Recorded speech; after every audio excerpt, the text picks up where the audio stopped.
Hello, and welcome back to Architecture Topics. I'm Liam Karen, and today we're going to New York City in the 1960s. A city that was still the financial capital of the world, but one that was also beginning to show its age. Streets in lower Manhattan felt worn down, businesses were drifting uptown, and civic leaders were worried the southern tip of the island might fade into decline. Today we are going to talk about the Twin Towers. The story of the Twin Towers is one of ambition and transformation. But unfortunately, it is also one of loss and tragedy. I've been struggling to decide how to tell this story best. How to capture what the towers meant for decades without the tragic events of 9/11 overshadowing their story, or vice versa. In the end, I've decided to break the story down into 4 distinct episodes. Each can be consumed separately, but when played consecutively, they will also tell the full story of these buildings. The first episode, the one you're listening to right now, will tell the story of the Twin Towers almost as if they were still standing. The next will focus on the tragic events of 9/11. After that, we'll look at the reconstruction of Ground Zero. And finally, we'll end with an episode dedicated to the One World Trade Center. Each of these episodes will be released weekly, starting today. So make sure to subscribe to Architecture Topics so you don't miss them. Okay, now let's get started. By the late 1950s, Lower Manhattan was in trouble. The financial district still had Wall Street, but its streets were emptying out after business hours. Big companies were choosing Midtown instead, where newer offices and better transportation drew both workers and clients. Local leaders worried that the downtown core, the historic heart of New York's commerce, was slipping into decline. And they wanted a project that could reverse the trend. Something bold enough to put Lower Manhattan back at the center of the map. Enter the Port Authority of New York and New Jersey, a bi-state agency with unusual power, run at the time by brothers David and Nelson Rockefeller, grandsons of the famous John Davison Rockefeller. Nelson was governor of New York, and David was the influential banker pushing to revive downtown. Plus, the Port Authority wasn't just another city agency. It managed the bridges, tunnels, seaports, and airports that tied the region together. It had its own budget, it could issue its own bonds, and it wasn't bound by the same political gridlock as City Hall. In other words, it had the independence, the money, and the power to dream bigger than anyone else. And in the early 1960s, it gained something else: land in Lower Manhattan. When the Port Authority absorbed the old Hudson and Manhattan Railroad, what we now call the PATH trains, it inherited the site around its station. That gave them both the real estate and the excuse they needed. They could argue they were modernizing regional transit while also reviving downtown. It was the perfect setup.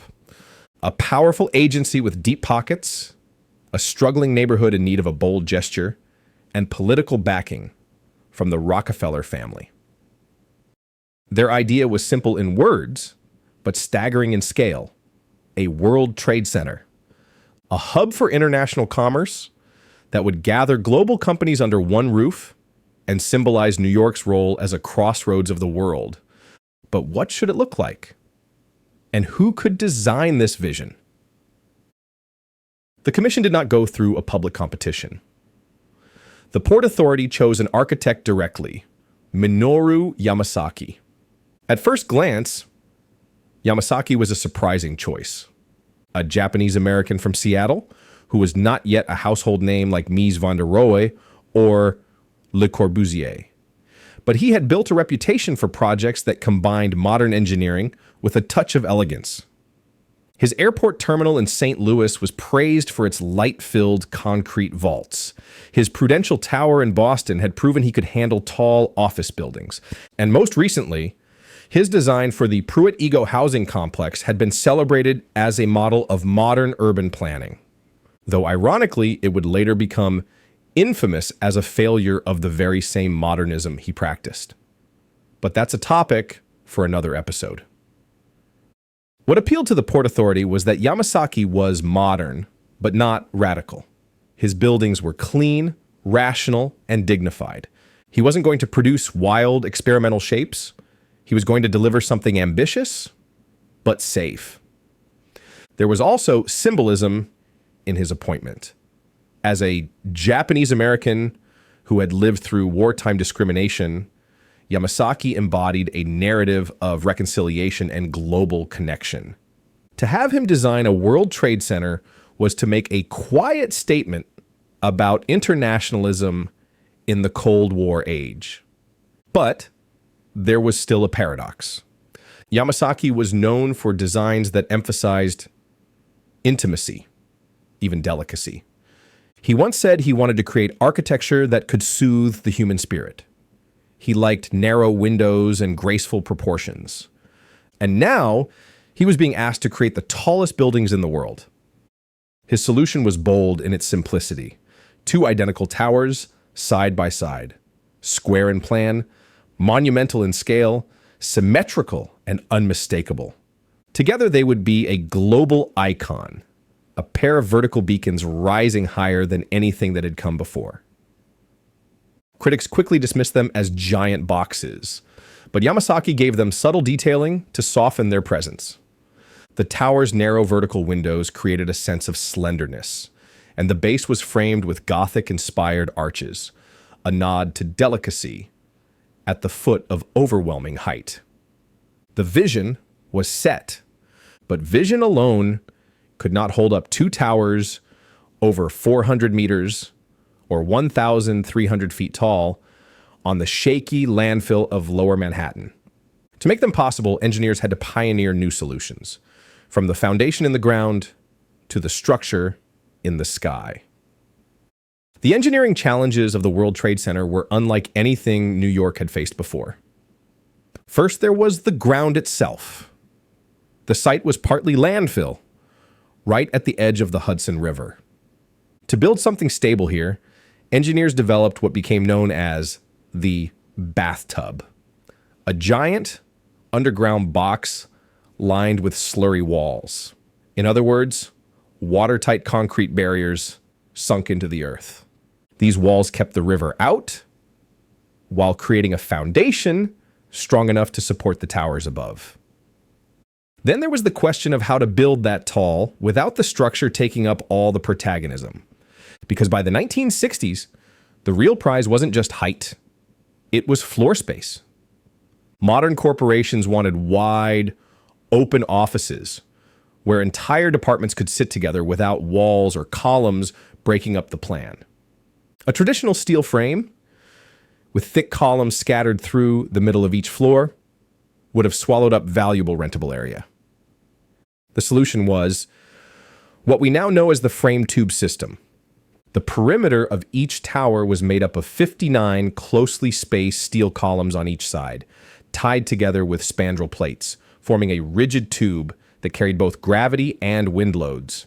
At the center, a rectangular core held the elevators, stairwells, and mechanical systems. This core was framed in steel columns and beams as well, later encased in concrete for fireproofing and stiffness. Between the steel perimeter and the concrete-clad core, the floor slabs could stretch out, completely open. Lightweight concrete was poured on a corrugated steel deck, creating floors that were strong, economical, and easy to assemble. It was a revolution in skyscraper design, efficient, flexible, and strong. Construction itself was a spectacle. The slurry wall was finished in 1966, keeping the Hudson River from flooding the site and stabilizing the excavation. Above it, each tower used nearly 200,000 tons of steel. Much of this steel came in prefabricated sections of columns and spandrels, which were lifted into place like giant Lego pieces. And piece by piece, the skyline was transformed with the North Tower topping out in late 1970 and the South Tower following in 1971. But before tenants could start moving in, another problem needed to be solved: the elevators. A tower this tall couldn't possibly give every tenant a direct lift to their floor. The shafts would have taken up half the building. So engineers borrowed an idea from Hong Kong: the sky lobby. Express elevators shot passengers up to transfer levels, one around the 44th floor, another around the 78th, where they could switch to local elevators serving higher floors. This idea was, again, inspired by office towers in Hong Kong. But when you think about it, it pretty much works like the subway lines running under Manhattan, but vertically instead of horizontally. In total, each tower had 99 elevators serving 110 floors, a vertical transport network on a scale the city had never known. When the first tenants moved in during the early 1970s, they entered spaces that felt vast compared to any other office tower of the time. Each floor was nearly 40,000 square feet, several times larger than the average office floor in Midtown. Standing inside, you could look across rows of desks, partitions, and fluorescent lights, stretching farther than anyone was used to seeing. The feeling was a bit like coming to the city from farmland and seeing a skyscraper for the first time. It took a moment to process. And the windows only accentuated this feeling. Narrow vertical slits just over 18 inches wide, repeated again and again in a tight rhythm across the facade. From the inside, they framed the view like tall, slender picture frames. Some tenants complained they felt too small, but Yamasaki had insisted on them. He believed narrower windows would reduce vertigo and create a sense of security, and even a touch of serenity at such great heights. From the outside, they gave the towers their signature striped appearance, a pattern so distinctive that the buildings could be identified instantly, even from miles away, or if you only saw a fraction of the facade. So, was the project a success? Not right away. There was so much office space available, and downtown was still struggling to rival Midtown, that offices were hard to lease at first. Nelson Rockefeller encouraged many New York State agencies to move in to give the project credibility. And although some banks, insurance firms, and law offices gradually started filling the space, the Port Authority itself occupied large sections to steady the project until demand caught up in the mid to late 70s. It wasn't until the end of the decade that the World Trade Center was no longer a gamble. By then, it was finally bustling with workers, tourists, and the international businesses it had been built to attract. At ground level, the Twin Towers rose from a broad, windswept plaza. Some critics felt it was too stark, too empty. But there was a certain drama in approaching it. Walking across the open space, the towers seemed to stretch straight up into the clouds. Tilt your head back, and they almost disappeared into the sky. And of course, those 59 columns and super narrow windows only emphasized that verticality. At 417 meters, 1,368 feet, the North Tower was already the tallest building in the world, but everything in its design made it appear even taller. Beneath the plaza, an underground concourse offered a very different atmosphere. It was a bustling interior street lined with shops, newsstands, and restaurants, and connected directly to the subway and PATH trains. For commuters, this was the true entry point. Every morning, tens of thousands of people poured through the concourse before streaming up into the towers above. The complex also became a destination. Tourists came for the observation deck, where on a clear day you could see the Statue of Liberty, the bridges to Brooklyn, and the ridges of New Jersey in the distance.